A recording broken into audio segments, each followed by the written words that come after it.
स्वागत है दोस्तों छत्तीसगढ़ न्यूज अपडेट में। तो इस समय की बड़ी खबर सामने आई है। सरकारी आवास के लिए भटक रही बेसहारा युवती, प्रशासन गहरी नींद में। राजनांदगांव भोड़िया गांव की एक युवती आवास के लिए दर दर की भटक रही है। माँ बाप के देहांत के बाद दो बहनें एक दूसरे के लिए सहारा थी, लेकिन बड़ी बहन की शादी हो गई। इस बीच उसके घर की स्थिति काफी जर्जर गई। इसके चलते उसे 4 साल ग्राम भोड़िया के आंगनबाड़ी भवन में गुजारना पड़ा। लेकिन अब आंगनबाड़ी भवन के स्थान पर दूसरे भवन बनाने से वो छत भी उससे छिन गई।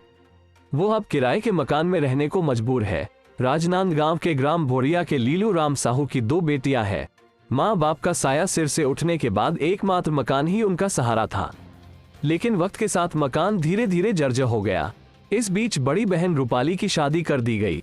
कुछ दिनों बाद छोटी बेटी खुशबू को जर्जर मकान छोड़कर गांव के आंगनबाड़ी भवन में पनाह लेनी पड़ी।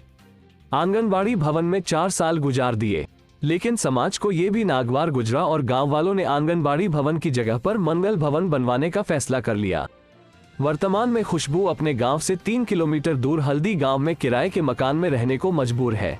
एक बच्ची की यह हालत देखकर कुछ लोगों ने उसे आवास दिलाने कलेक्टर से लेकर जनप्रतिनिधियों तक मदद की गुहार लगाए, लेकिन कई बार आवेदन और ज्ञापन सौंपे जाने पर भी कोई सुनवाई नहीं हुई। कार्यालयों में उन्हें आश्वासन तो मिलता, लेकिन शासन और प्रशासन की ओर से कोई भी मदद अब तक नहीं मिली।